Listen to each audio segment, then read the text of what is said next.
Okay, welcome everyone. My name is Esther Manheimer. I'm Mayor of the City of Asheville, and I'd like to welcome you to the July 20th, 2023 Agenda Briefing Work Session. All council members and staff are participating virtually.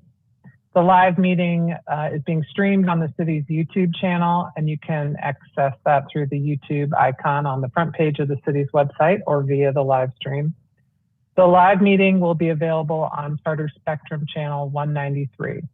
You may also listen to the meeting via phone at 855-925-2801, meeting code 2754.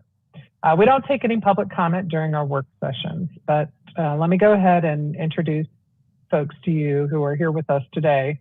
So council and staff, please unmute yourselves to say a quick hello. Vice Mayor Sandra Kilgore.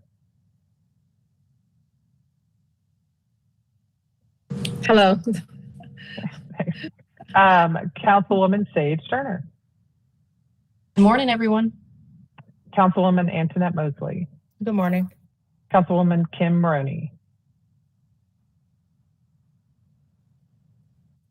Kim may be having some technical difficulties, I think. Councilwoman Maggie Ullman. Good morning, everybody. City Manager Deborah Campbell. Good morning. Assistant City Manager Rachel Wood. Good morning. Assistant City Manager Ben Woody. Good morning.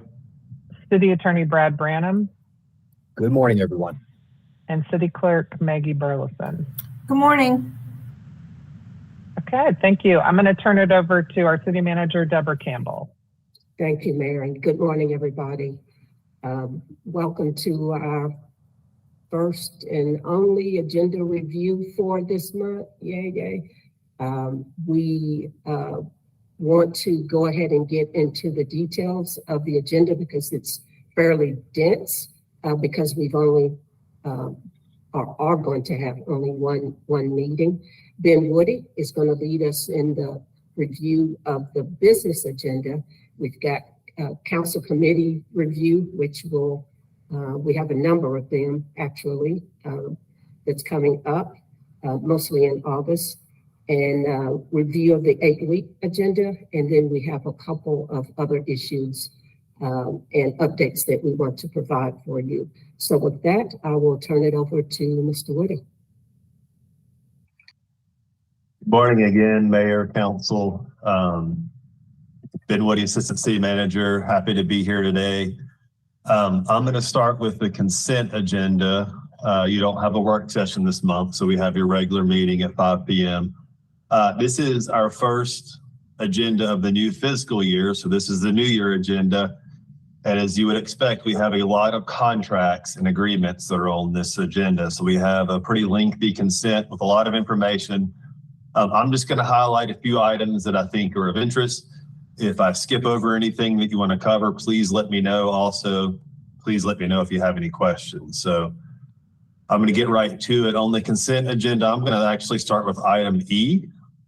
Item E is a general services contract that allows our water department to spend up to $500,000 annually to remove impurities and residuals, also known as sludge, which is created as part of the treatment process at each of our 3 water treatment plants. These residuals or sludge are removed, or actually they're stored in lagoons after treatment, and each year they need to be removed to provide storage capacity and to allow for the proper water production process to occur. So this really is an essential contract and something we have to do, and it helps us meet the standards of the Water Resources Department's ISO certification. Moving on to item H, on March 14th of 2023, City Council authorized the manager to sign a funding letter of commitment to Major League Baseball regarding the city's intent to bring McCormick Field into compliance with new facility standards. This particular contract is kind of the first step in that process. On April of this year, we issued a request for qualifications seeking professional services for the design of improvements that are necessary for McCormick Field. Following that evaluation, which real quickly, the evaluation committee. So in terms of identifying this design firm, we had representation from the city, the county, the TDA, the tourist baseball team, and a community leader. So we had involvement of all the parties that are a part of this process. And through that RFP process, Ewing Cole was selected as the highest ranked firm. So we are moving forward with negotiations with that firm that have resulted in an agreed upon fee of $3.5 million. So again, this is the first step in that process, and this will allow us to move forward with our engineering and professional design services from McCormick Field. Item I is a contract change order, and this relates to our contract with Miller 3 Consulting for their services to update and complete our city disparity study. Just as a reminder to council and those that are watching, the disparity study determines whether a governmental entity, in this case the city of Asheville, is awarding public contracts in a manner that disproportionately excludes or limits participation from minority, women-owned, or other disadvantaged business enterprises. And pursuant to law, we have to have a new disparity study updated at least every 5 years in order to continue any race and gender conscious contracting program. So this is an important document that we do every 5 years. Miller 3 Consulting is working on that study. They plan to have a draft final report available to council in October of this year. The need for the contract amendment is necessitated due to some data analysis that was associated with the disparity study. They have had to use provide additional attention and assign some unanticipated staff resources to analyze the data sets that the city provided to them. So basically what we're doing is adding a $34,000 increase to the contract to make sure that they are able to perform all the data analysis necessary to provide council with a thorough report in October. So again, that process is moving forward. Item J and K I'm going to discuss together, and these are really important items. Item J is an agreement to accept $50,000 in funding from Dogwood Health Trust, and this supports the development of the city's affordable housing plan. So again, we want to thank Dogwood Trust for providing that additional funding. Item K is the actual authorization to execute a contract. It's a $146,000 contract with Enterprise Community Partners, and they'll be the consultant that is leading our affordable housing plan update. And just as a reminder to council and the community, the primary objectives of our affordable housing plan are to update the housing needs assessment, which was last completed in 2019. It will assess the effectiveness of our current housing funding programs and our city tools. It will identify gaps in our housing policy and programs. And finally, the study will create a roadmap for implementing a more comprehensive affordable housing program. And just want to note the timing of this. The updated plan also provides guidance on how any new city affordable housing bonds could be allocated, provided we have a bond referendum in the future, which I know is something council's discussed. And HCD Council Committee received an update on this item back at their May meeting. So to keep moving forward, items N through Q, I'm gonna bunch those together. Those are really related to contracts around sidewalk work. We've got a lot of sidewalk projects that are moving forward. And I do want to take a second to highlight item P, which it does have a sidewalk component, but I think more importantly, item P is a contract for the Murphy Oakley Playground and Sidewalk Project. And this particular playground will be our first inclusive playground in the city of Asheville that we've designed. And it's inclusive for both physical and mental abilities. So that means that the design of the playground would incorporate or include people with physical or cognitive disabilities. So that's a great asset for our community. Should be accessible to all members of our community. Playground replacement's going to happen in the fall of this year, and it'll go through spring 2024. It's a $485,000 project, and the goal is to have that playground, that inclusive playground, open for the start of our 2024 summer camp season. Moving on, I'm going to jump to item R. Item R is our Community Reparations Commission, and they're recommending that the city and county undertake a comprehensive audit targeted to stop the harm impacting the African-American community in Asheville and Buncombe County. City Council, you adopted a resolution committing to conduct the recommended audit on January of this year. And of course, the county commissioners also adopted a similar resolution in February of this year. So with support from the city, Buncombe County is the lead agency on this, and they've issued an RFP, and they will contract directly with the firm that's selected to conduct the audit. The interlocal agreement, which is what this action is provides that the county and the city will share equally in the cost of the audit. At this point, we don't anticipate the audit will exceed $174,000. However, the county is currently in contract negotiations with the selected firm, and that number could change. And if it does, we'll of course let council know. Another important piece of this particular audit and this process is this interlocal agreement is the only formal action that council is required to take, because remember, the county is actually the lead agency in terms of managing the RFP and the contracting process. And last item I'm going to hit on the consent agenda is draw your attention to item T. That is a resolution that's adding a work session to your August 22nd meeting. So we'll be meeting at 3 p.m. on August 22nd to discuss the Independent Review Committee water outage report recommendations. And the city staff will provide a response to each of those recommendations, and we'll work through that with council at that work session. Councilwoman Roney.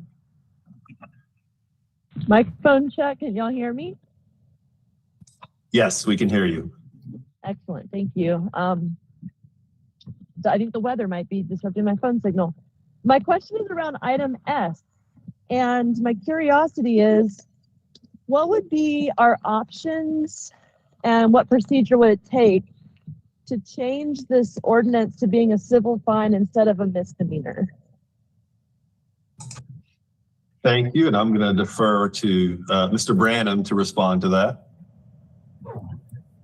Thank you, Ben, and thank you for the question, Councilmember Only. So, Hey, this is Esther. Just a quick question. I want to clarify which item we're talking about. Can you say the letter on the consent agenda, Brad or somebody? Yes, Mayor, it's item S. S as in Sam. Okay, not S as in Frank. Got it. Yes. So for the public's reiteration, this is the proposed ordinance that would amend our current ordinance right now regarding the prohibition of storing of bicycles, carts, and strollers. To answer your question, let me say first that council has the legislative authority to establish what, if any, penalties accompany any ordinance violation, and that can certainly be civil or it can be criminal. The current penalty in place for improper storage of personal property, regardless of the nature of that personal property, is a misdemeanor. It is a criminal penalty. That was not something that staff proposed to change because we were trying to limit the proposal down to closing what we perceived as a gap in the city's current ordinance. But city council has the authority to change that. What I might suggest to you is that because we are only plugging a portion of the broader ordinance, you might want to give some consideration to whether or not you are looking to change the entirety of the penalty associated with personal property storage or just particular to these items. These items, one could make a motion to approve item S with a change of this part of it being civil fine, not a criminal penalty of misdemeanor? And if so, would that require a second reading? So technically, I don't think so. And the reason for that is the newest legislative requirement around these types of ordinances deal only with those that have a criminal penalty. That requires 2 readings. Anything that does not require a criminal penalty would only require 1 reading, which means it could be passed at the same meeting as it was initially presented. Interested in pursuing that further, and I'm happy to make a motion as such on Tuesday. I would be supportive of transitioning this to a civil penalty rather than a misdemeanor. And in the interest of getting ourselves organized for the council meeting, if others are supportive of that, then Brad could prepare it ahead of time. How time consuming would that be, Brad? Would that be something you could have ready as an option for us at council for Tuesday? I don't believe that would be a problem, Mayor. I think the primary question that staff would have is just to ensure, are we only talking about the change for these particular items? Because again, this is one part of a broader ordinance. We should start with this because that would be quite a tight turnaround to see if other parts of the ordinance should also be a civil fine, not a misdemeanor. And that would take some time and I think deserve some public conversation, maybe some advisory board input. But by making this one a civil fine, or this part a civil fine, we could certainly review other parts in the future. That would be my suggestion. I think that's something that we can have as an option for the council by Tuesday, Mayor. Okay.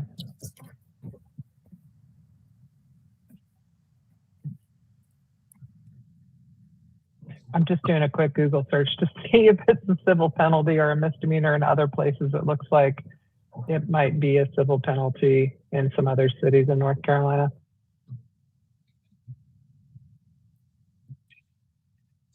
Any other questions on the consent agenda? Okay, if not, I'm going to keep moving. Next on our agenda, we have presentations and reports, and we've got two items underneath the manager's report. One is an employee recognition, and the other is we will have an I-26 project status update from Ken Putnam, our city's transportation director, and Ken's been really represented the city and been a part of the I-26 project for many, many years now. Moving on. I'm sorry, Ben, under the employee recognition, it is plural.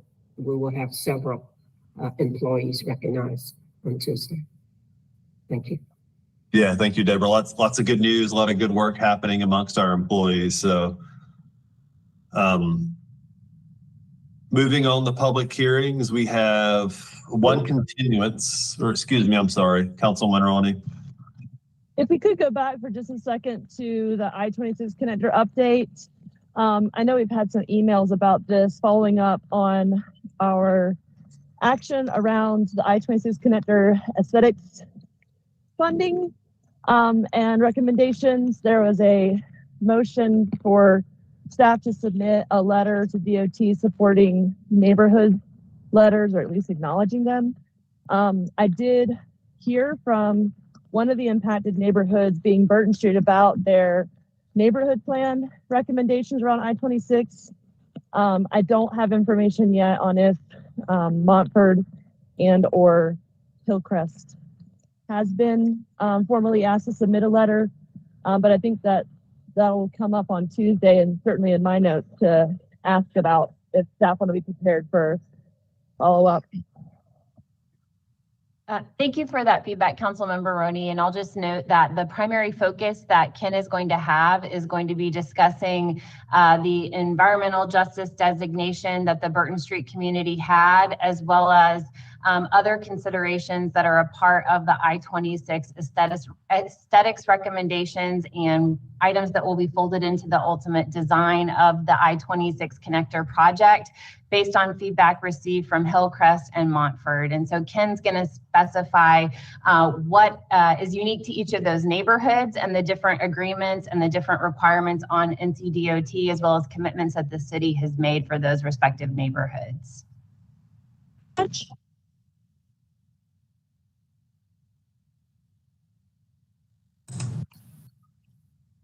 Sorry, Kim, were you finished with your response? If you can hear me, I am expressing gratitude. Okay, just want to make sure. Thank you. Great, thank you. Okay, moving on to public hearings, we have the first item, item A, is a continuance. And again, we really are working hard and hope to have the Southside Vision Plan back to council at your August meeting.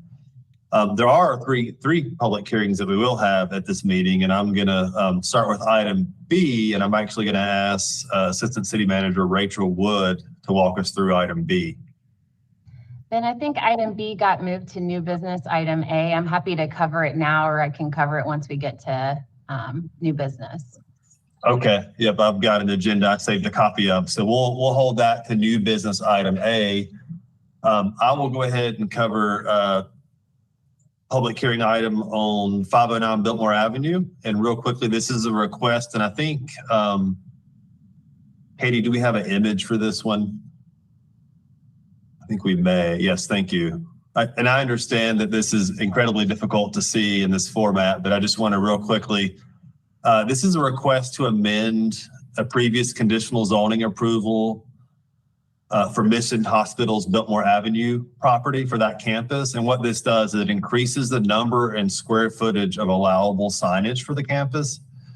So the conditional zoning includes, the old one does, and the new one will as well, is a signage master plan. And in this particular case, what they're asking to do is increase the overall number of signs by 9. So that brings the total signs up to 41. And they want to increase the overall square footage by 407. So it's a little more area that's included in those 9 new signs. What the master plan does, it really specifies the specific types and locations for each signage. I would really qualify this as mostly a kind of a wayfinding signage system. These aren't large signs necessarily. So it's really just helping to orient people to the Biltmore campus, or not Biltmore, to the Mission Hospital campus. This item did go to planning and zoning at their June meeting, and they recommended unanimous approval, and planning staff also is recommending approval of this. So again, this is just really an amendment to an old conditional zoning to update their master signage plan. Thank you, Allison, and we can take that down. If there's no questions on public hearing item C, I will move to the next public hearing item, which is an amendment to our Unified Development Ordinance Table of Allowed Uses. So this is actually a staff-initiated amendment, and what it really does is, I think it's making what I would consider to be non-substantive modifications to the UDO, and it's going to result in, we believe, a more organized and easier to use table of permitted uses. And so what that means is we have tables in the UDO that basically show what types of land uses are or are not allowed in the zoning district. So if you wanted to do a restaurant, we could look and say what's allowed in these zoning districts, but not in these. So it kind of helps staff and the community understand where certain things are allowed. What we have currently in the UDO is we have a primary table of permitted uses, but then we have a number of separate tables that are in different parts of the ordinance. And that a lot of that comes with when the city adopted the form code districts, they had their own use structure within those form codes. So it really leads to confusion because you've got different tables in different places. The tables use at times different terminology for uses. They have different formatting. So it's just kind of challenging at times. So what this does, takes all those uses and districts, puts them into one master table that's organized in one place, uses consistent formatting, uses the same terminology. So I think this is a great example of a staff-initiated amendment to try to kind of clean up and make this an easier document for us and the public. Planning and zoning recommended unanimous approval at their June meeting, and staff also recommends approval.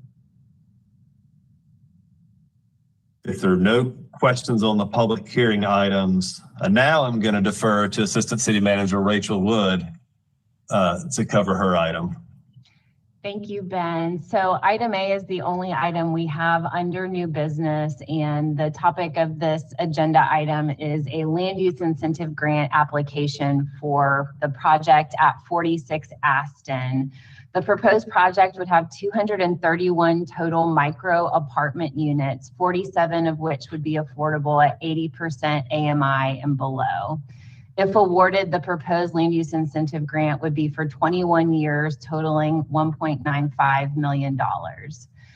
The current land use incentive grant policy does not contemplate micro apartments, and as such, staff recommends that the City Council delay consideration of the land use incentive grant application for this development until the policy has been revised. And of course, Ben already referenced the Affordable Housing Plan update that you will hopefully be awarding a contract to a vendor to at this same meeting. Part of that update to the Affordable Housing Plan will be a thorough review and potential updates to the land use incentive grant policy itself.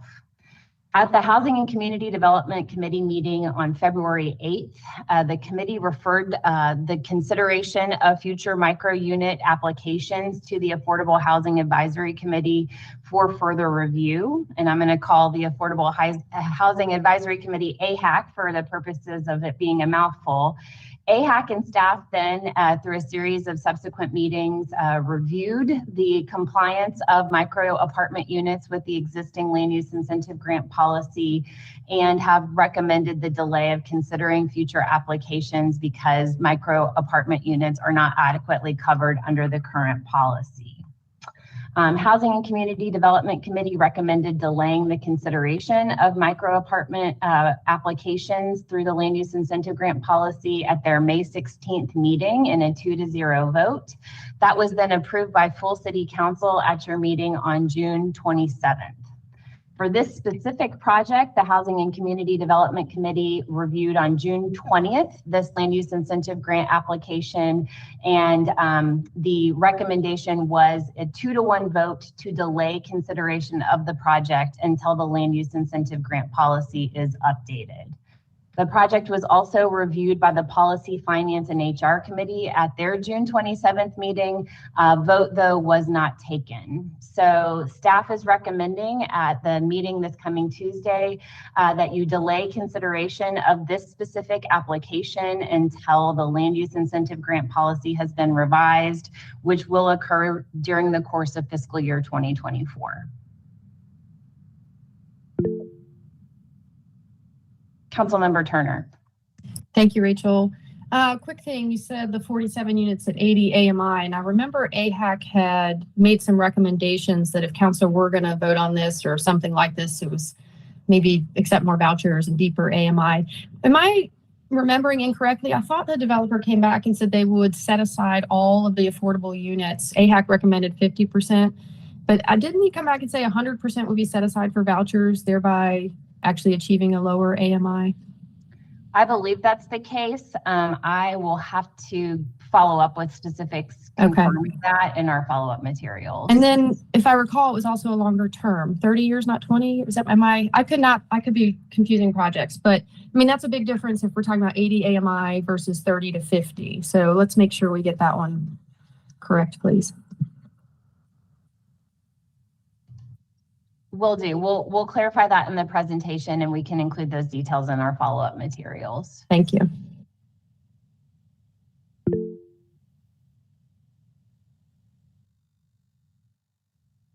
Hey folks, this is Maggie. I also was wondering if we could be refreshed on the timeline of this particular project and the timeline of the policy considerations of pausing Luigi for this purpose.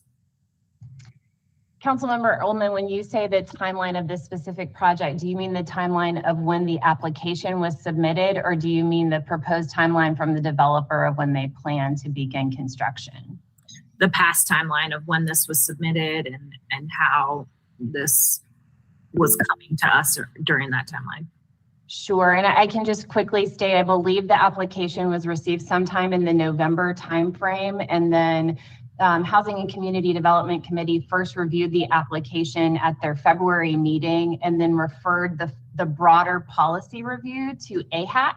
And so AHAC at a series of meetings, March, April, developed their recommendations, which ultimately resulted in the council action that was taken on June 27th to delay future considerations of micro unit applications until the land use incentive grant policy is updated.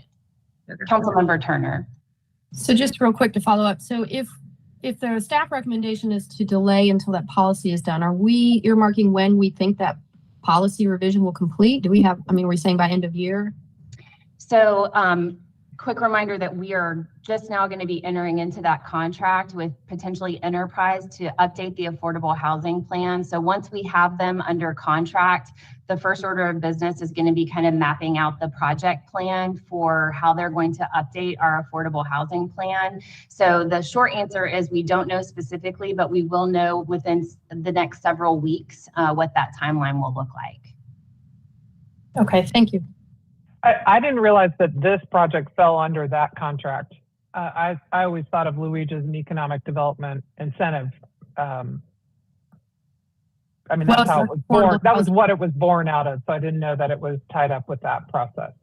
Are you confirming that it's tied up in that process? It is viewed as an incentive to promote additional affordable units, yes. Yeah, no, I mean, but it can apply to non-residential projects as well. So the broader affordable housing plan update will be specifically reviewing the land use incentive grant policy and its effectiveness at incentivizing and adding to our total number of affordable units in the community. Right. I'm just saying Luigi can be used for non-housing projects. It could be used for an economic development. So it wasn't intuitive to me that it was going to be tied to that process. So that's going to take a while is what you're saying. It's going to be a slow process. And just to be clear, we're not freezing all Luigi applications, only those specific to micro units. Correct. Okay. So economic development, other housing, all that for Luigi can still come to us. It was specific just to the language that wanted to be developed. And I guess the concern I have is that I love we went to AHAC for this specific request, and I'll speak more about this on Tuesday, but I don't know that we would have said take a year to do it. Like maybe we could have hoped to flush this out a little faster. It'll be unfortunate if we lose a potentially great project and 46 voucher accepting units because we haven't quite developed what we think our future plans might be. But the 6 other times we revised Luigi, it was much faster. And as a general reminder, I think this is maybe something Brad would speak to Tuesday, but like when you change a conditional zoning rule or anything, if you've already sent in your application, you're not usually subject to those potentially changed rules, right? Yeah, so what you're talking about there, Sage, is what we would refer to as a vested right. Vested rights are inherent in the zoning and land development process. Luigi is a little bit different because that is an incentive-based voluntary program. So those same sort of vested rights timelines would not apply to this. So legally and principally, I guess I feel like they do. Like if we want to change a policy while someone's already applied to the old policy that feels the same to me, but. Council, because of the very nature of it being a voluntary process, has a greater deal of discretion to choose to follow or not follow or deviate from its own policy. So although a vested right legally would not be in place, council would have wide latitude to act how it chose. Thanks, Brad. Continue. I think it's important to point out that actually AHEC didn't consider this particular application. Secondly, keep in mind that when this particular application came before AHEC the second time, rather than vote yes or no, the committee decided to pause. I'm going to go out on a limb and say that had we had to vote yes or no, it likely would have been a no based on just the blurriness that is surrounding the whole micro unit discussion. So I believe that's principally why we're coming forward now and voting to simply pause. There's nothing that says technically that we couldn't vote whether to grant it or not on Tuesday. I think the middle ground position was to pause. Rachel, correct me if you think any of what I said is incorrect, please. That's correct. Based on the conversation that was had at AHAC, as well as the conversation that was had at HCD, we felt that the most fair approach was to recommend the pause until the policy is reviewed and we have the policy updated and contemplating this type of unit so that it can be scored effectively.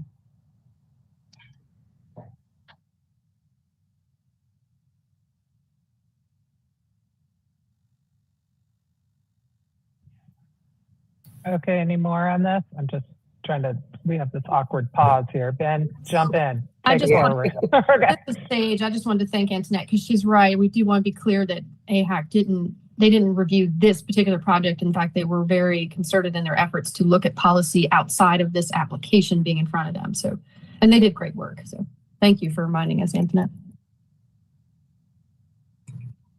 Okay. I'm going to keep us moving. We're going to go to council committees next, and Environment and Safety Committee is first up. And Deborah, I think you're going to cover that one. Yes, sir. Thank you, Ben. The committee meets on July 25th at 11 o'clock. We have a fairly lengthy agenda. We have actually about 6 items.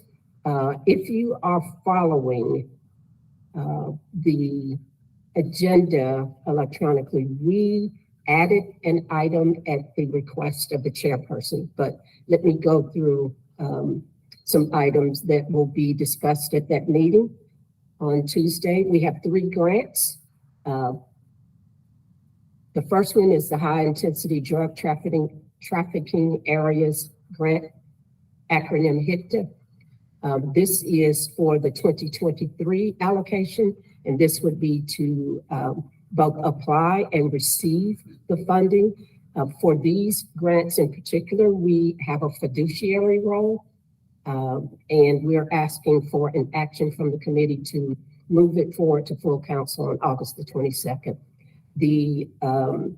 For this one, we are asking to apply and receive. The next one is for same grant, HITTA, for the 2024 allocation, and it is to apply for the grant. They are changing their rules a little bit and asking us to apply a little earlier in the fiscal year. The next one is the bike safety, and that would also be a request to move to full council on August 22nd. The next one is the Governor's Highway Safety Program 2024 Bike Safe Grant. And that one with the same action is just to receive the funding. There will be no matching requirements. And I'm sorry, that is not to receive, but to apply and receive. And also for the HITCA, there is no matching requirement. The next item would be an amendment to the city's public solicitation ordinance. I'm going to ask Brad to give us just a brief update on that one, our explanation. And Brad, if you don't mind. Certainly. Thank you, Manager Campbell. So council, the city currently and for some time has had 2 separate ordinances on our books regarding solicitation. Solicitation is often commonly referred to in state statutes as panhandling or even begging, but we refer to it as solicitation for the purposes of this particular presentation. What we are proposing is that these 2 ordinances, sections 11-5 and 11-14 of the city code, require some updating, primarily because there have been some recent decisions from the United States Supreme Court, which have affected the viability of the law. And as this is oftentimes the case, when major decisions come down, we need to do a little bit of updating to make sure that our current ordinances remain legally defensible. That is the case here. We are not proposing any new ordinances. We are not proposing any new or expanded penalties from what is already on the books. We are not making any recommendations for what I would consider to be a substantive change in the ordinance. What we are suggesting is that we need to update some of our language that primarily deals with making sure we are consistent with the most recent case law, as well as trying to include some additional specificity and remove some ambiguity where necessary in those 2 ordinances. But this is primarily a language change to bring us in compliance with law rather than any substantive change or expansion of our existing ordinances. Yes, Sage. So this must be the murmur I'm hearing about buskers getting impacted. I'm getting these emails and phone calls. Could you explain if this has any impact to busking? Yeah, I think that is a concern that may pop up. My suggestion is that this would have absolutely no impact on buskers. Again, these ordinances are already in the city code. There are prohibitions that generally align with what other cities around the country have done regarding solicitation and panhandling.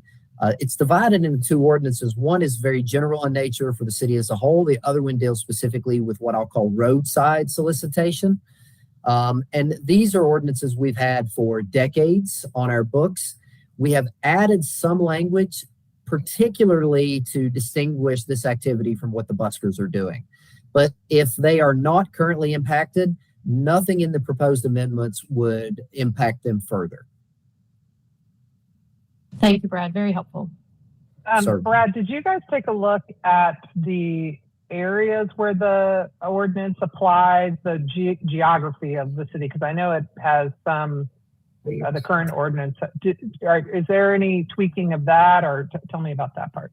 Yeah, so to your point, Mayor, the city currently recognizes a couple of areas within the city which we designated as what we call high traffic zones. That is generally a large portion of downtown as well as Biltmore Village. Those are areas that long ago were designated in this fashion because of the high degree of pedestrian traffic. Those have some additional prohibitions and some heightened regulations around solicitation. We did take a look at that during our review of the ordinance as a whole. At this point, we're not recommending any expansion or contraction or any changes at all to those particular areas. That's something that council may want to consider as we begin going through this process. Our primary goal at this point was to ensure that we are legally up to date in our ordinance language, but we did not want, without further council input, to make any substantive changes to those areas. We also felt as if in our examination of the issue that any expansion of those areas would have a great deal of effect on any particularly problematic areas. And we plan on explaining that more perhaps during the committee review of that. But I can answer any other questions that council has at this point as well. Well, I mean, we get a lot of concern around panhandling that's happening in East Asheville, Tunnel Road, North Asheville on Merriman Avenue, and near grocery stores, West Asheville at Exit 44, places like that. And so I think a lot of people will want to understand, as well as the council, is this ordinance going to help us in enforcing panhandling in those areas? What is the interplay with the rights of way for the Department of Transportation? Who's responsible for enforcement? I mean, so I don't want to go through this whole exercise of amending the panhandling ordinance if we're not going to address any concerns that there might be about its usefulness. And I don't know that council would be the one necessarily to go recommending other geographies that the ordinance should apply to, since we're a policy making body. I think that would be something staff would work with the police department on in terms of what kinds of activity they're seeing and the ways that it interplays with the Department of Transportation's right of ways and their enforcement of, I mean, they're obviously not doing any enforcement of panhandling within their rights of way. So I'm not exactly sure how that's supposed to work.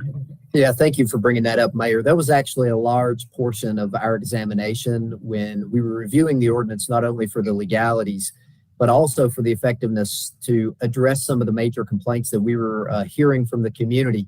I think a lot of the locations that you discussed, what we're seeing is what I classified as roadside panhandling situations. Again, the city has two current ordinances, and 11-14 is actually particular to this activity. It's what we call or street or roadside panhandling or solicitation. That activity is defined actually in state law. There's a state statute, and it's North Carolina General Statute 20-175, And it defines very particularly what local governments are allowed and not allowed to do with regard to regulating that activity. So we have long had an ordinance on the books that generally mirrors the state statute. It needed a little bit of refreshing, but because the state statute is so specific on what we can and cannot do, what we tried to focus on is not expanding or contracting it, but essentially better explaining it and mirroring what those activities are that we can and do regulate. So a lot of this is already on the books, and we felt as if expanding the other ordinance, which deals with solicitation generally, would actually not be the most directed way to handle this, since roadside solicitation is very particularly governed by state law, even though local governments are in charge of enforcing it.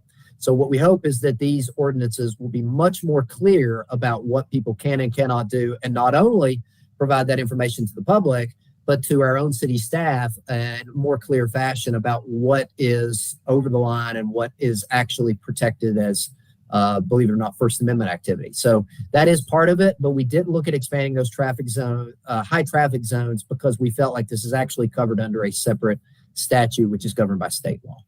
And Mayor, we did coordinate with APD on this issue as well, in terms of any of the changes, because we wanted to make sure that our police officers had appropriate information about their authority to enforce solicitation types of activities and where it can be enforced. Okay, good. That's helpful. So can you, Brad, answer the question about who is the enforcement agency for DOT rights of way? So I'm thinking about like exit ramps coming off the highway over in East Asheville. You see it on Merriman Avenue and at exit 44, various places where people are sort of right next to the end of the exit ramp off the highway.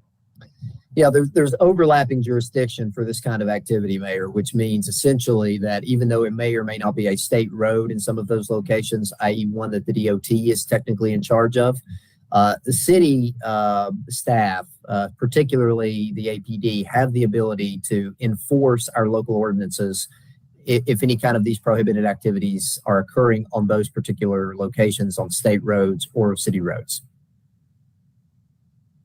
And the DOT doesn't, I mean, they would have to use state highway patrol, or I guess, and they just don't do that as far as I can tell. Is that correct? That's right. These are criminal violations as set by state statute and incorporated into our local ordinances. So the only vehicle they would have to be able to address it from the state would be state troopers. Generally aren't looking for these particular things. And obviously a much more parsed out personnel force. Okay, so I want to support Esther's statement of learning both on our end, but on the community end, like what is the real situation here with panhandling and who can enforce it and how. But behind all that, isn't the real issue also partly that every solicitation charge last year was dismissed? Like the process doesn't carry through very well. So maybe we don't address it on the front end because we know it has no real chance of being dealt with. Isn't that part of this conversation? I'd heard that last year, I guess, that when I was saying, why are we seeing so much panhandling when it's already on the books is not allowed? And then we saw the report that every charge for this had been dismissed. Well, I mean, I think that, there is a concerted effort across court systems to this is one of these issues that I think the court system is finding that they are not the best vehicle for managing these issues. I'm not defending the decision, but I'm just saying the reality of it is that judges they've got bigger fish to fry, and so that's what's happening. And the DA's office may know that and taking appropriate action. But I do think, just like we've seen in our downtown initiative, where we have more presence and we're out there, even if it's just asking people to move along instead of ticketing them or fining them in any way, and just enforcing it from that standpoint, so that it's not the easiest thing to do, would be a good start. Because I don't know. I'm personally not interested in seeing people who are panhandling being prosecuted through the court system necessarily, but I do think that enforcement of our ordinance, just even if it means verbal reminders to people to move along, and that's not permitted in the city, would be a helpful start. Thank you, Mayor. Is any other questions on that particular agenda item? Otherwise, we have two more things on this committee meeting agenda. We're going to do an update on the Comprehensive Parks and Recreation Master Plan.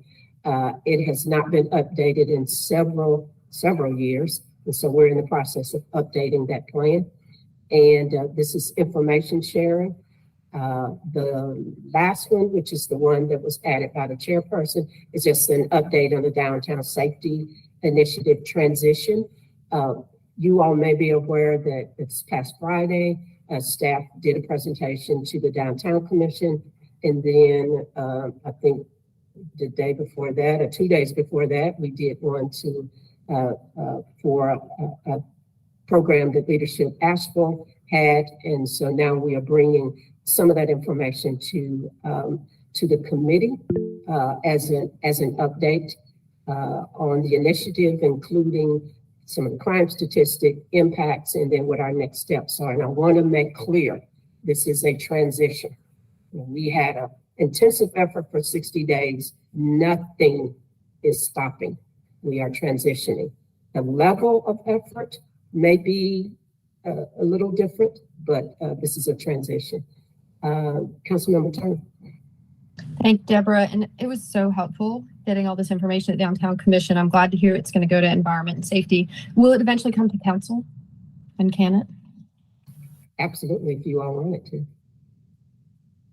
I mean, I'd support that. I don't know if others care to speak up now, but it was just, I was at the Downtown Commission Friday, and it was just very helpful. There were community members there to share additional input and support. And then the commission itself got to ask a lot of great questions. A lot of great information was shared, and details about the verbal warnings and stuff. It was just very comprehensive. I would think that all of council would benefit from that, but so I'd encourage it if others are interested. Sure.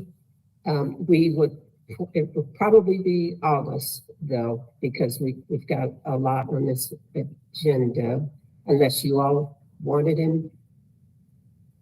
No, is that all right if we do that in August under the manager's presentation? Fine by me. Anytime would be great. Okay, thank you. Appreciate it. And that is all we have for that committee. Thank you, Deborah. And next we have Planning and Economic Development Committee scheduled to meet August 14th. We've got two agenda items. We have an annual update from the Asheville Area Riverfront Redevelopment Commission. The PED's been getting monthly updates from the various advisory boards that connect to them. So this will be our next board in that process. The other item we have at PED is the Pack Square Plaza Visioning Report. As council is aware of, we've had a planning staff led partnering with the county and to work on a kind of a visioning plan for the Pack Square area following the removal of the Vance Monument. Stephanie Dahl is the project manager. She actually gave an update to PED a few months ago to cover the Mellon grant that was recently received to support that project.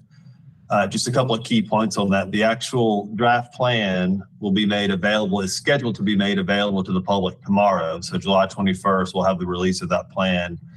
There's a number of public engagement opportunities that exist. Stephanie will again be at PED at your August meeting to give an update on that. And of course, the plan right now is to bring that item to the September council meeting for an update to full council. And that's all we have. Go ahead, Councilwoman Ullman.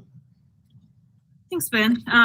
Wondering when staff is thinking that we'll get our work plan process started with PED. It looks like it's kind of a lighter agenda in August. Maybe August is a window we can get that started.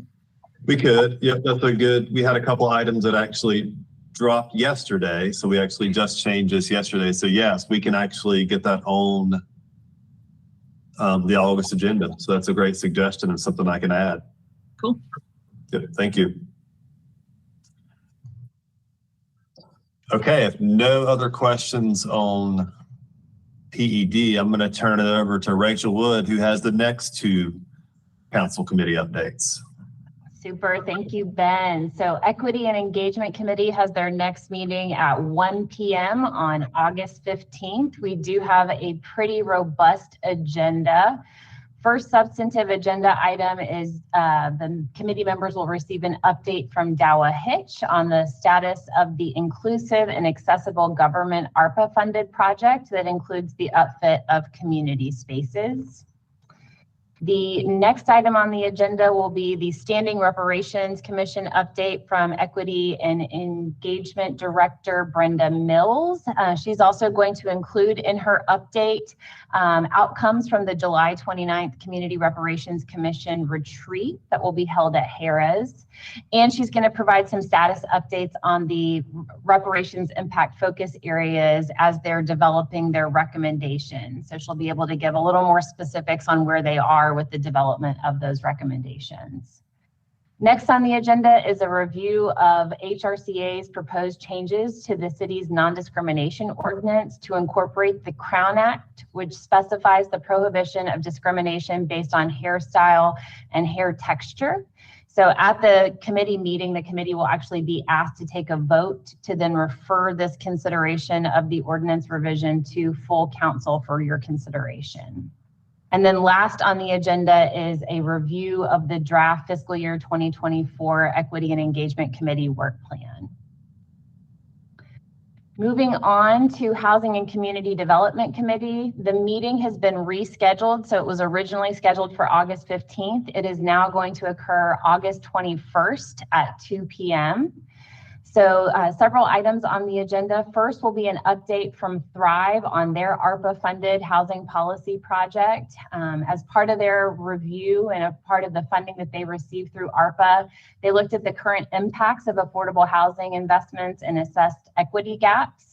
And then they also reviewed the effectiveness of current incentive programs aimed at increasing voucher acceptance and research on policies and programs that could close equity gaps. So as they're making progress, this information will be really important data points with the selection of the vendor who's going to conduct the affordable housing plan update for the city. The next item on the agenda is the recommended amendment to the HUD annual action plan on the reallocation of available CDBG funding. So we have roughly $300,000 in CDBG funding available, and staff is actually meeting tomorrow to develop a recommendation. Ultimately, after staff makes that recommendation, we will have it vetted through the Housing and Community Development Committee, and then City Council would need to consider those proposed amendments to our annual action plan prior to us submitting those proposed revisions to HUD. Our current plan right now is to use those funds to help with the implementation of our ADA transition plan, making improvements across the city, making the community more accessible. Next item on the agenda is the revised affordability terms for Haywood Street's Housing Trust Fund loan. Back in February, Haywood Street Development Corporation received a $904,000 Housing Trust Fund loan. And they are requesting some revisions to that based on a few different factors. One is due to a cost-saving redesign, the unit count has changed from 45 to 41 apartments. And so those changing factors will result in needing to reconsider the Housing Trust Fund loan. Haywood Street also originally planned for at least 50% of the units to be reserved for voucher holders. Now 90% of the units are reserved for voucher holders, making the project even more affordable. And as Haywood has reviewed kind of the life cycle of their residents, wanting to look at concerns around residents potentially being pushed out of their units as their incomes increase. And so what we heard from Haywood was to add more flexibility, they're asking the city to amend the deed restrictions so that each situation can be dealt with contextually while keeping the development deeply affordable. So those will be considerations brought forward to Housing and Community Development Committee to reconsider the constraints around that Housing Trust Fund loan. And then last on the agenda for the Housing and Community Development Committee is a review of your draft fiscal year 2024 committee work plan.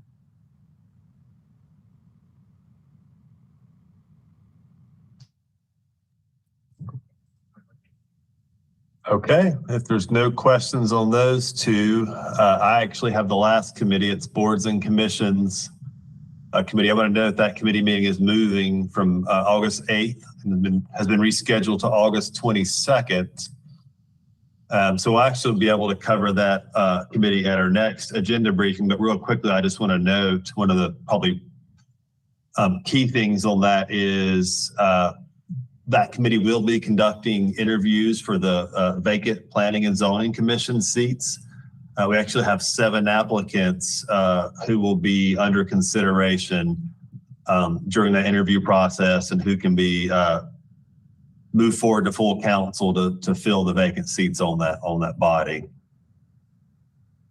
Policy and Finance Human Resources Committee is canceled for August, so no need to cover that.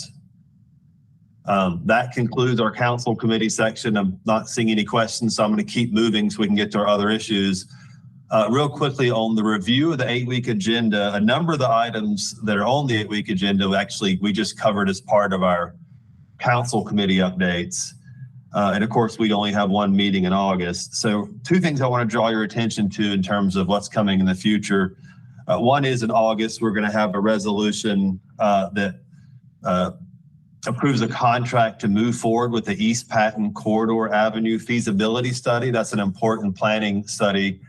What that does, it looks at the Patton Avenue corridor and what to expect from that as it relates to the I-26 project. So this really is an analysis of Patton Avenue when it becomes our kind of new western entrance to our downtown. And so that study encompasses all the way from the realignment of I-26 all the way into Pack Square. So it's a real comprehensive look at that corridor and kind of what to expect as that begins to change as the I-26 project moves forward.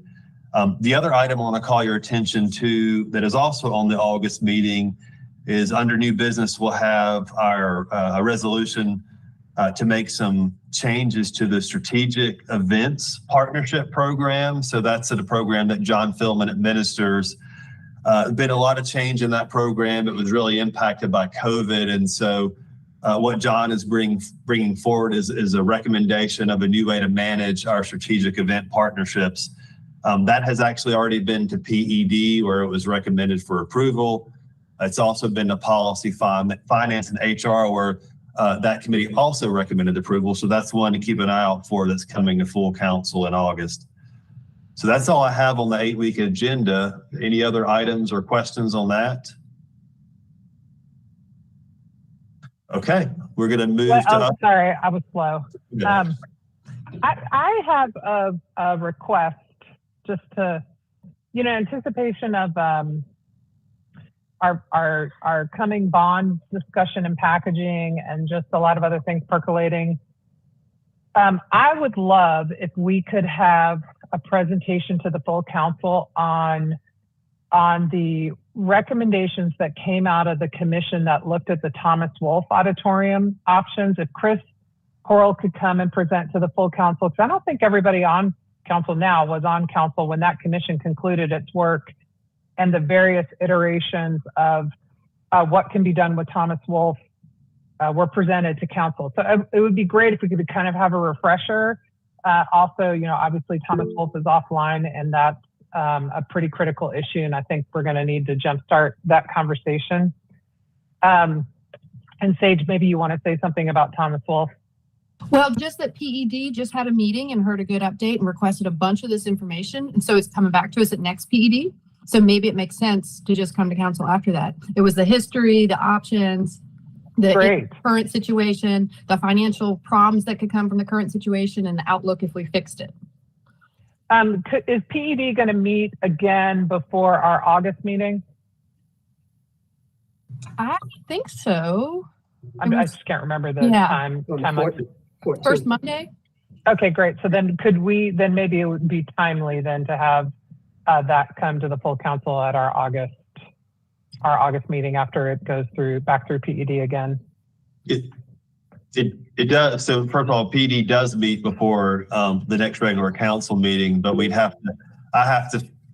to determine when Chris Corll will be prepared to have that information gathered and ready to present. But yes. Okay, well, ideally it would be sooner rather than later. Hopefully by the August meeting. And Mayor, if not August, definitely the first meeting in September. We'll do our best though. Okay, and I've got another one, but maybe Maggie, you wanted to comment on Thomas Wolf. Just enthusiasm. Glad I wasn't able to make PED this month. Super excited that other folks are interested in hearing about this. And I really agree the timeline of wanting to wrap our arms around it sooner than later as we go into bond conversations. Yeah, and just a heads up, I mean, the facility is closed. We're canceled events, so timely.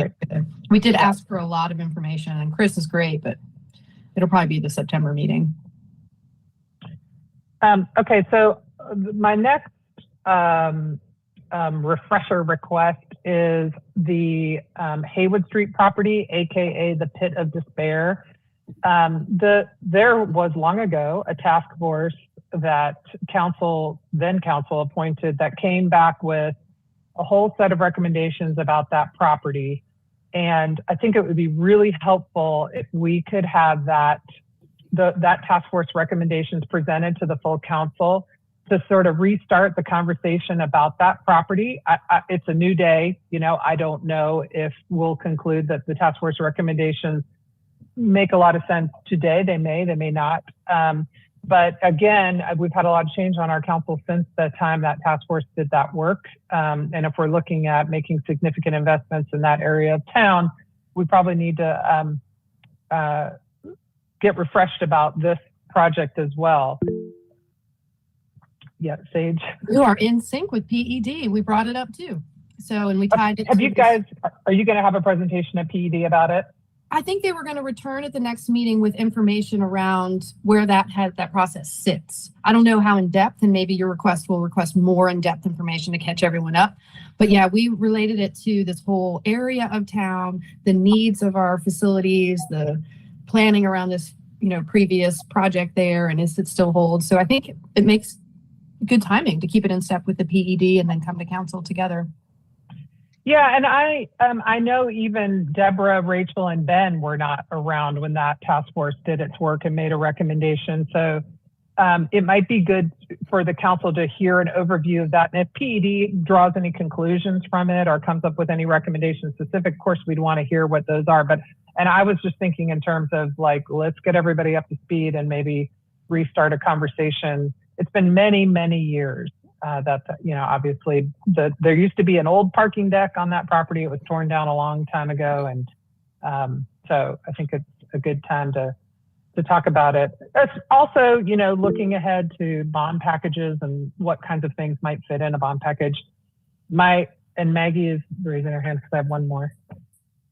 I was just kind of back on the timeline of, so awesome that this is moving forward with PED enthusiasm. I'm with that. So am I hearing that both Pit of Despair and Thomas Wolf are going to go to PED, but then we were saying maybe in August or maybe September, but I don't see it on the PED agenda. So do you think Chris Corll will be able to come to PED August 14th, and should we add that to the PED agenda?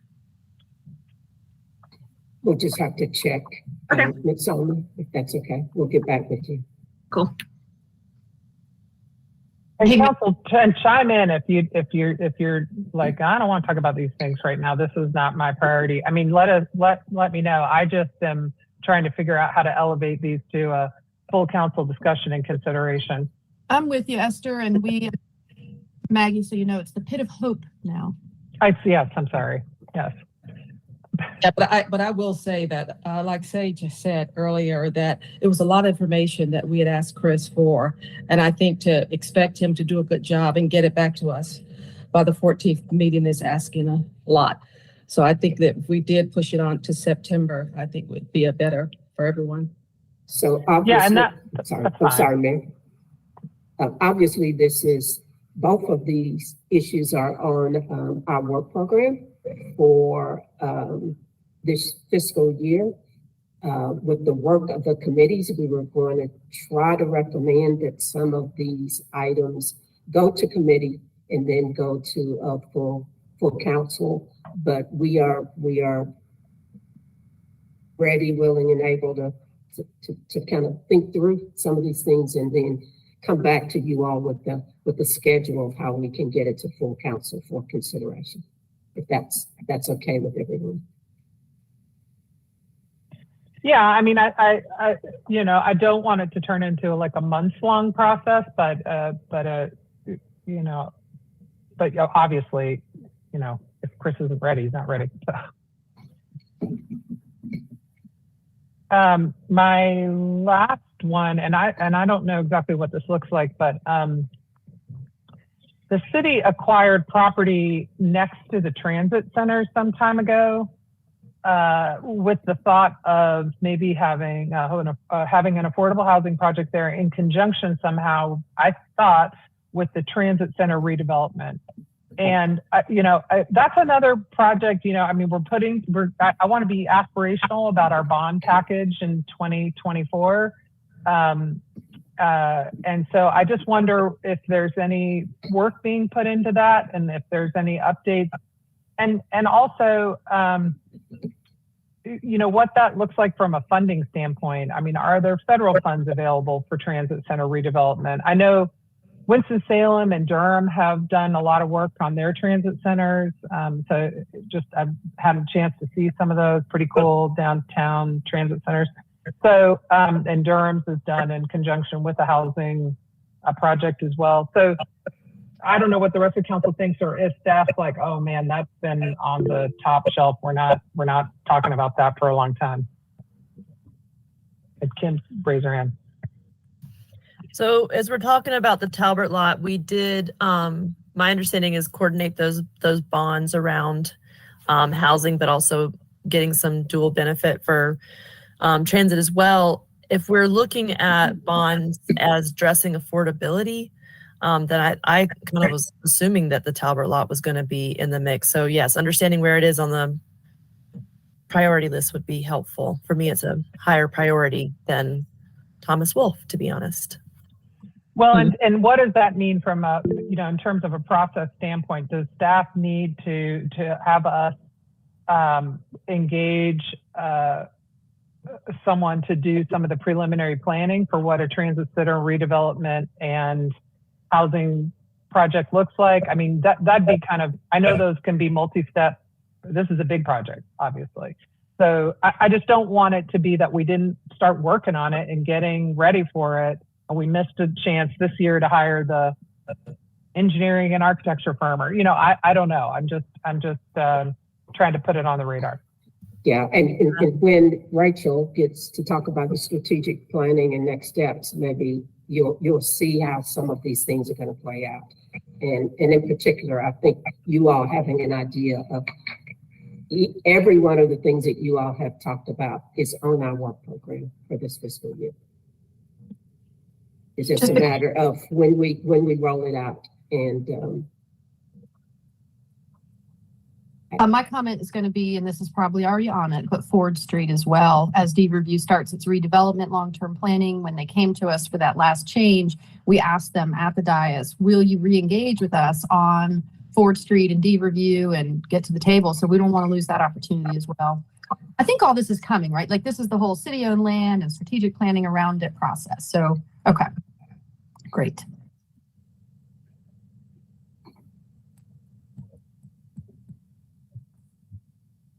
All right, Ben, let's go. That's it. That was my thank you. Thank you. All right. So we are now at other issues and updates, but we have some other hands raised. So yeah, I'm sorry. Yeah. Councilwoman Turner and then Roney. Oh, sorry, that was lingering. All right. I heard city-owned land, and we're going to bring this to the table for some more information. The Charlotte Street Public Works facility, I'm assuming, is going to be on our list. If not, I would love to see what our plan is for being prepared to be in front of or support the recommendations of a reparations commission, if there's going to be suggestions around that. Yes, it's a part of our facilities assessment study. Just want to make sure we're ready. We're looking at that as well. Yes, ma'am.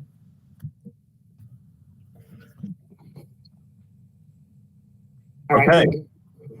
National, so under other issues and updates, our first item is a review of the National Community Survey, and Dawa Hitches. And then, and to council, like a time check, how much time did you all devote to this? Is it 12:30? Is it 1 o'clock? We just go until we stop. I'm just doing the time check. I have a 12:30. Okay, that's what I was thinking. Anyone else has a hard stop at 12:30? Okay, thank you. We'll do our best to fly through this. Okay, Dawa. I'll turn it over to Dawa. Thank you. Okay, I will definitely move through this quickly. I know we have 2 more items after this. Katie, are you bringing up the presentation? Or Allison, thank you. First, good afternoon, Mayor, Vice Mayor, Council members, Dawa Hitch, and I have the pleasure of serving as the Communication and Public Engagement Director. Today, I'm going to be giving you a brief update on the upcoming National Community Survey. Next slide. All right, so just a few takeaways. The National Community Survey is a survey that is administered across the nation. We contract with a company called Polco to do the survey for us, and it produces a community livability report. Along with that report, we also have access to cross-tabular data, which allows us to dig even deeper into their standard questions to see if there are different experiences amongst different demographic groups. And again, this survey is a representative sample of Asheville residents. So in addition to the results that we get, the cross-tabular data, we also have the ability to look at benchmark comparisons across other cities, as well as our own trends over time and our resident satisfaction with the services that we provide. So we use the survey in the budget process and defining operational priorities and organizational and departmental work plans. Back in May, staff requested input from the Equity and Engagement Committee on the opportunity for some open-ended and special topic questions. And you'll see that we followed up with those recommendations, and that is included in today's presentation to full council. Next slide. All right, a little bit about our history with the National Community Survey. It is formerly known as the National Citizen Survey. Now known as the National Community Survey. The City of Asheville conducted one in 2008, 15, 2018, and 2020. The survey is available in English and Spanish in the printed versions and Russian online. And you can see there in that table, there are a number of topic areas that the standard questions relate to, and they're packaged in that same way in that livability report. Next slide. A little bit about the methodology. The great thing about this survey, we do a lot, I know you all know, we do a lot of engagement, we do a lot of community input opportunities, and we do our best to make sure that our responses meet the demographics of our city. This survey has a 95% confidence interval, which is very helpful in our planning purposes moving forward. So we can have confidence that any given response that was asked of all respondents is going to be within 5 percentage points of what the true community sentiment is. Also wanted to point out that multifamily housing is sampled at a rate of 5 to 3 compared to single family. And again, that's just to make sure that they are hitting renters as well as homeowners. And also the demographics are weighted based on US Census data. So again, there's a real strong effort to make sure that the results are representative of our entire community. A number of surveys are mailed. They've got posted page return envelopes. There's the option to complete the survey online, and that is with the standard survey, which is what will be in the report. There is also the ability for all of our community to fill out the online survey. All of that data is collected, available for staff and the community to go back and review as they'd like, but it is not what is analyzed in the livability report, which again has that statistical significance. Next slide. A few of the national benchmark cities, I think I mentioned that earlier, they've got an enormous database. This survey is endorsed by ICMA, and it's a great opportunity for us to look at how our community sees our services in relation to how other communities see their city's services. So I've listed just a few of the benchmark cities there in North Carolina: Cary, Chapel Hill, Durham, Greenville, High Point, Raleigh. We also have the opportunity for this custom benchmark, which makes a lot of sense for Asheville. Knowing that we're a tourism-based economy, we have challenges that other cities don't. So being able to benchmark against cities that have a similar economy has been very helpful in the past. There's a few examples of some listed there, being Aspen, Colorado, Clearwater, Florida, Spearville, Tennessee, Virginia Beach, Virginia. Next slide. All right, so why do we do this? Transparency is a core it's a fundamental thing that drives the work that we do. I just wanted to make sure that council and the entire community knows that past community surveys are available online. If you go to the communication and public engagement page, it's there under transparency, and you can see the results going back to 2008. Next slide. All right, again, the way that we use these results, they certainly inform our engagement strategies, our budget process, our organizational work plan, and department work plans. Next slide. Timeline, we are looking to get our finalized survey materials to Polco by August so that the survey can be mailed out in September. Data collection ends in October, and then we should have the report back in December, which is good timing for us as we dive into the fiscal year 25 budget planning process. Next slide. All right, so back to the Equity and Engagement Committee. We presented in May 20, and we spent some time focusing on this opportunity for special topic and open-ended questions. The input that we got from the committee was that it would be very helpful if an analysis could be done to look at the National Community Survey questions and their relationship to City Council vision, categories, strategic priorities, and city services. That way, if there isn't a standard question that addresses one of City Council's vision areas or priorities, that we could then look to our open-ended questions to get some more insight into that. So the Office of Data and Performance, just want to give them a shout out. They conducted that analysis and offered some recommendations along with our department for those questions, and they're coming up next. Next slide. All right, so it was found through ODAP's analysis, it was found that standard benchmark questions pretty much comprehensively address all of the items in council's vision and the strategic priorities, except for two areas. One would be in homelessness strategies, the other in transportation and accessibility, and that transportation and accessibility being one of the vision items. So our recommendation is that we add homelessness strategies to one of our custom questions and also as a special topic question, and then to do the same for the transportation piece, and we'll look at that in a little bit more depth in the next slide. Okay, so here's our first custom question, and this was asked in 2015, 18, and 2020. The question is, please indicate how important, if at all, each of the following investments are for the city of Asheville. So you can see there in the green, we've added 3 additional questions, certainly working with the departments that manage these programs to form these questions. The first one being building community capacity in the local homeless service system. So we want to know how important our community thinks an investment is in that area, along with everything above it, of course. And then you can see the transportation question, trying to get a little bit more into council's vision area of mobility as it relates to transportation. So we've got that question, or we've got that item added to this list. And then also noise ordinance review. And that was something that came out of a previous public safety and environment. I keep wanting to call it the old name. I hope that's what it's called now. We had some feedback that it would be helpful to get some input about the noise ordinance review, and we said we could, and this is how we that's where we slid this in to the survey. Next slide.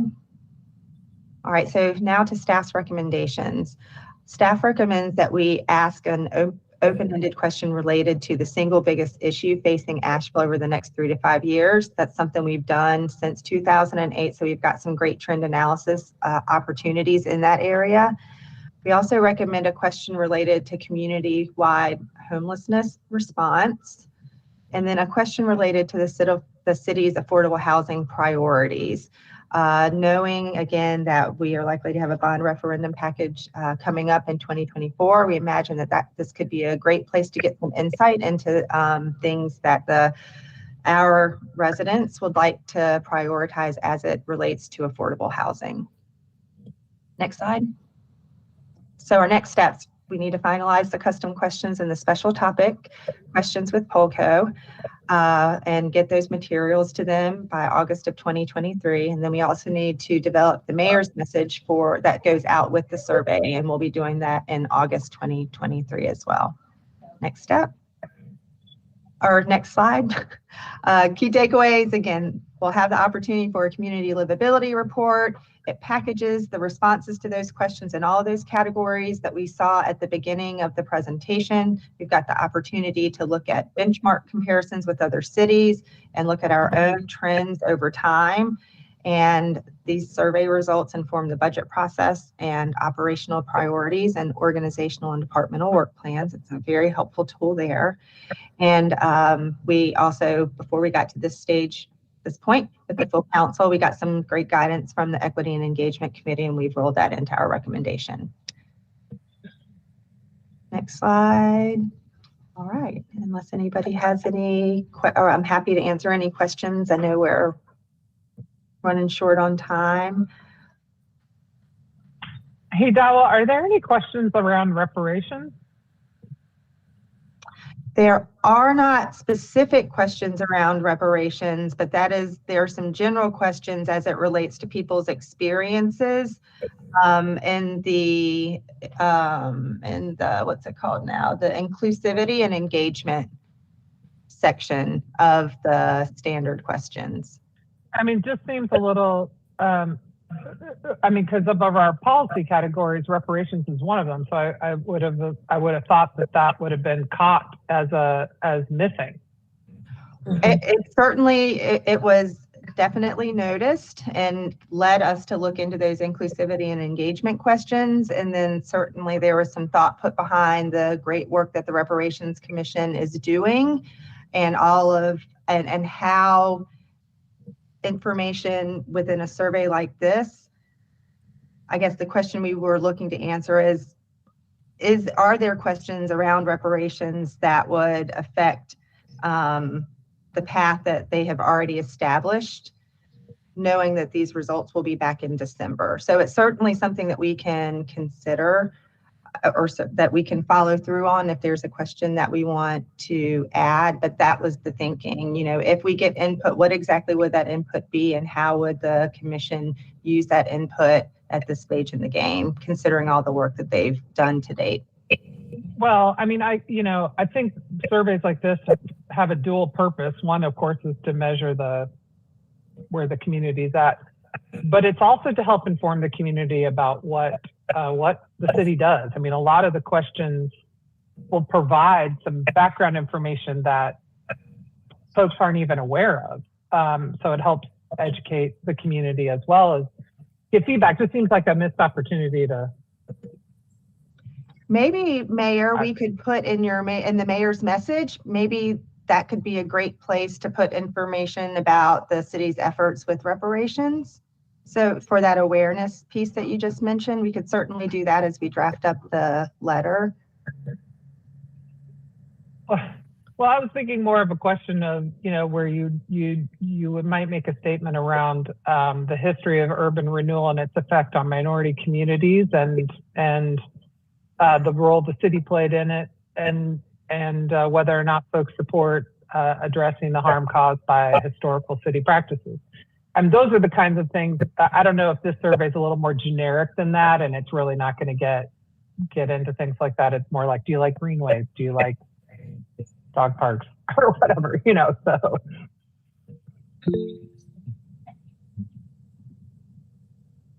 Councilmember Roney. I just wanted to say thank you to Esther for bringing that up. And I think the way that you framed that question, I would support that question being added. I do agree that it's an educational opportunity, perhaps for a note about, and I know they have to be very narrowly worded, but not only about urban renewal, but the focus areas.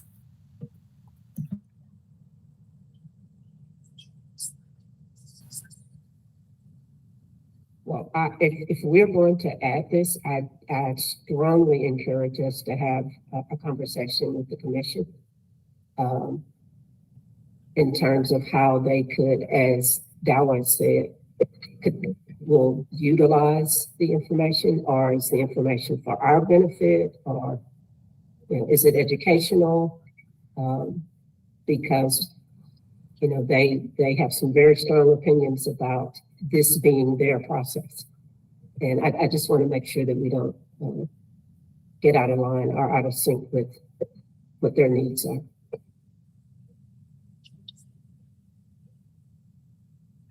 But we can talk to Brenda, and we have a retreat coming up in July 29th, so it's a good time.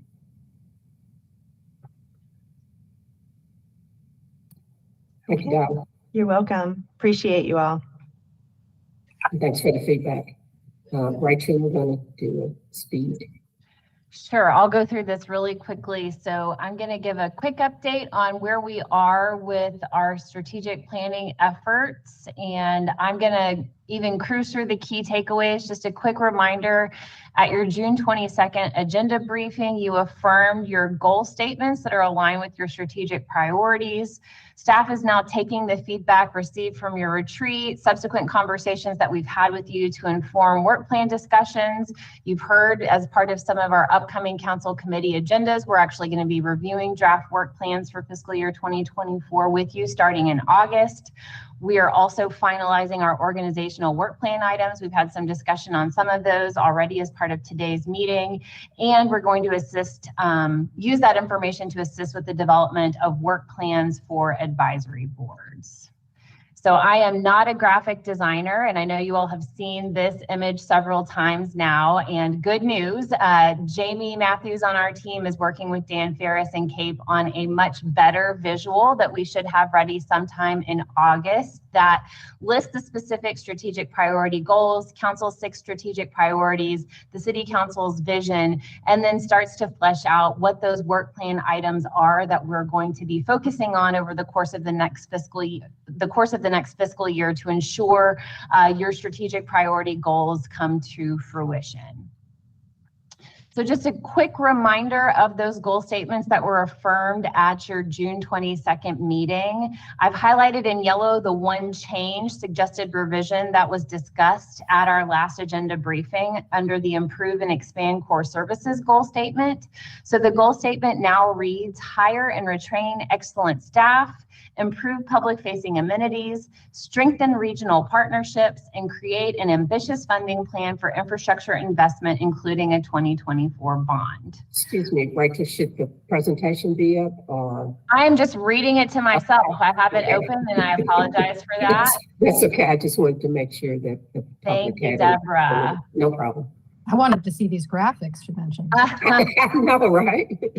I'll go back. Don't consider yourself wowed. You've seen this graphic before. Again, this is what we're working on updating with our CAPE team.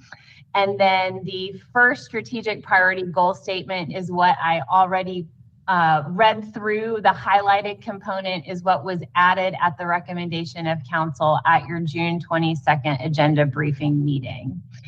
The goal statement for reparations is maximize collaboration with Community Reparations Commission and partners to effectively implement short and long-term recommendations and grow reparations investment by increased funding and continue to look for more revenue sources and partners. The Reimagining Public Safety goal statement is to improve community safety outcomes by securing funding and increasing and expanding programming and partnerships to address quality of life issues. Homelessness strategies is make homelessness rare, brief, and non-recurring by supporting the implementation of National Alliance to End Homelessness recommendations. Under equitable and affordable housing and stability, maximize tools, plans, and regulations to increase housing supply, prioritize access for low-income residents and households, reduce barriers to construction, and begin preparing to update the Unified Development Ordinance and initiating a 2024 housing bond. Neighborhood and climate resilience is prioritize resources and capacity across our climate and sustainability plans to maximize impact. So here's an example of the alignment of the different strategic planning elements and how those could potentially flow. And we've described some examples already as a part of today's discussion. But as part of your vision framework, you've got quality, affordable housing. Then there's the annualized council strategic priority, equitable and affordable housing and stability. Then you've got the specific strategic priority goal, which I just read, so I'm not going to read again. That most closely aligns with the City Council Housing and Community Development Committee. And so as part of the potential list of work plan projects that are currently being contemplated, we've got the Affordable Housing Plan update, which we've discussed today as part of this meeting. That includes a comprehensive review of affordable housing tools, and that review of those associated policies and tools will be referred to the Affordable Housing Advisory Committee for them to make recommendations on those policy considerations. Another item under the Housing and Community Development Committee work plan that would be aligned with this strategic priority is completing the missing middle housing study. And I have an asterisk next to this one because, of course, this includes several planning related elements. So this is an example of a work plan project that will probably live on both the Housing and Community Development Committee work plan as well as on the Planning and Economic Development Committee work plan. Another example of an organizational work plan project that we have underway is establishing permanent supportive housing at the former Ramada site. This was on the fiscal year 2023 organizational work plan and is a project that's being continued through to FY 2024 just because those units are not yet open and staff is helping with the completion of that project as we speak. So that's just some examples of how this flow of these elements should be working. So what we want to focus on most specifically for today is just to make sure council is aware of those next steps. As has already been mentioned, we're going to be working with you in your committees to finalize your fiscal year 2024 committee work plans throughout the summer, starting primarily in August. And then throughout the summer into the fall, staff will be finalizing our FY 2024 organizational work plan, and then the more specific departmental work plans, which include specific projects and initiatives happening across the organization. We're going to also work on those improved graphics to make sure that we've got better visual aids to talk about how all of this should be flowing from a strategic planning perspective.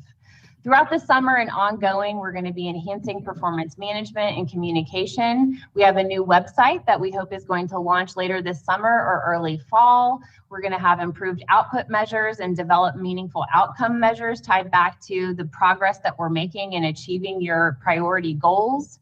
And then we want to have more regular status updates with the City Council using your committee structure, using future city managers reports, also using agenda briefings like we're doing today, just to make sure we've got an ongoing dialogue with you with the status of the projects that we have that are aligned with your strategic priority goals. So an example of that would be some of the key capital projects that were mentioned earlier. How are we doing in the development of those projects and as we're looking more broadly at the disposition of city-owned land? In fall of 2023, we will finalize and present the fiscal year 2023 annual report. So that's the snapshot looking back on the progress that was made throughout the fiscal year that just closed on June 30th. And then ongoing, we're going to be continuing our work with the advisory boards, improving those touch points between City Council and the work that the advisory boards have going on through the development of their work plans and ensuring they're focusing on those policy review considerations that will help inform decisions made at the City Council committee level. And so in the interest of time, I'm happy to answer questions, but we will continue this conversation. You will start seeing in August your draft committee work plans, and that is then going to inform the work that we're going to focus on at the departmental and organizational level throughout the course of fiscal year 2024, which just started this month. And so, Mayor, we will make sure that we incorporate the items that you all collectively identified as kind of some priority subject matters you all want to hear about, and see how we can get those scheduled either for work sessions, for managers report, or through committee deliberation and discussion. So I think the last item is mine, unless there are any further questions on what Rachel presented. Just a quick update on some staffing. The planning director and fire chief. We are in the process of Ben Woody is managing the planning director process. Obviously, I will have the final recommendation, but we have 3 candidates in August, which will be our top 3, and then we'll be making a decision hopefully by September or so for the fire chief. I understand from human resources that we have a really, really robust number of folks who are interested in being our next fire chief. We will start the interview process in August, mid-August, I believe. Hopefully by October, we should have a final decision on that position. Right now, we have an interim chief, Chris Brzezinski, who is an internal candidate that is actually not a candidate. He chose not to apply, and so he's our interim fire chief. And just wanted to mention also Mark Mathaney, who has been promoted to the Director of Development Services Department. And Ben, is there anything else you wanted to add on planning? Yeah, you did a great job. We've got 3 great candidates. Looking forward to those final interviews the first week of August. All right, thank you. Are any of them internal candidates? 2. Exciting. Yep. And I'm certain we have internal candidates that are applying for the fire chief as well. All right, so with that, we will send information, the presentation on strategic planning next steps to Antoinette. I think that was the only piece generally that she missed, other than this update on staffing. And Mayor, we'll reach out to Shanika and bring her up to speed on these items to make sure she's prepared for Tuesday. Thank you very much. One other item for council. So we tried these agenda reviews in person, and now we're doing them virtually, which is okay. But I'm wondering if there's any opposition to going back to in-person agenda reviews, maybe like at the end of the summer, since everyone's sort of summer breaking it a little bit, maybe starting in September. Would that be supported if we were to try to do that? Yeah, both of you, Sage and Kim. Yeah. Kim. I know that there may be some overlap in our conversation, and I know that Sage did bring this up. The county is looking at doing some morning meetings, and they did some outreach around that. I know it would mean restructuring our committee meetings. But I am curious if we were to do a kind of a public engagement around that, if we're looking at restructuring our meetings, are we going to do our agenda briefings before our council meetings, like a work session? Do they need to be on a different day? Is the different day what's making it difficult for folks to be able to participate in person? So I feel like we need to do maybe some more internal understanding of why folks weren't able to attend on Thursdays in the past in person. Because this seems to have some attendance that looks really positive to me. And then if we're going to look at moving everything to Tuesday, while we're looking at that, should we look at morning as well for one of our meetings so that we have a broad range of opportunities for people to participate? Sage, I imagine that's. So that would be, Kim, I know the county, I don't know if they made a conclusion yet about whether they're going to do that, but it would be of the 2 meetings a month of the council, or in their case, the commission, one's in the morning, one's in the evening. Right. And I know that outreach and engagement around that, it was one of the reasons to move a little bit slower in that decision. I think that would be a really interesting idea personally. I don't know about you guys, but when we have a really long meeting, it's pretty exhausting and it gets late. So it'd be nice. And also, you know, there's a lot of people who are getting there during the day. It might be easier than the evening and vice versa. Paige. Yeah, so similar. I will say, I think I reached out to every single one of you about this idea, and majority were like, probably not because of my current work. But here we are doing these Thursdays, and gosh, it seems like I personally feel like sometimes we have half the council meeting during these agenda briefings. So it almost seems like we could have a Thursday, 11 o'clock council meeting. But I'm open to talking about both. I think I'm sensitive to people's work schedules, and doing agenda briefings twice a month and council meetings twice a month in person does lead to a scheduling conflict with me. So that is often like I'm double timing right now. I'm doing something else. That's why I'm off screen, but I'm able to garner a lot of information from this. So I still attend, but I won't always be able to if we're in person.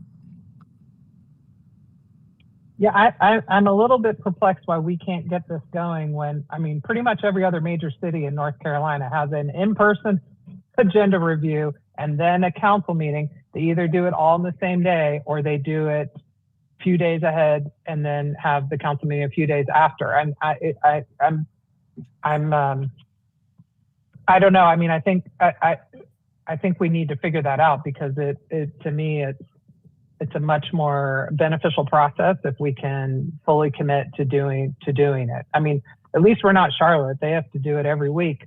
Well, and I think to your point, I mean, if they were Tuesdays before council, I have dedicated those Tuesdays to this job, and I have not dedicated my Thursdays to this job. So getting me to move to Thursdays in person is a big impact on my schedule, because when I elected to try this process, it wasn't something I would have been able to do.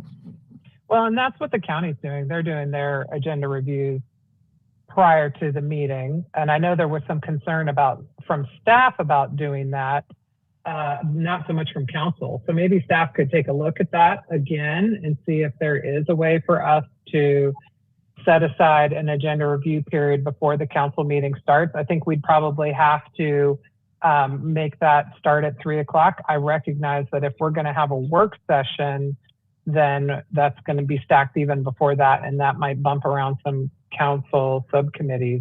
But maybe take a look and see what the possibilities are. I'd love to chime in.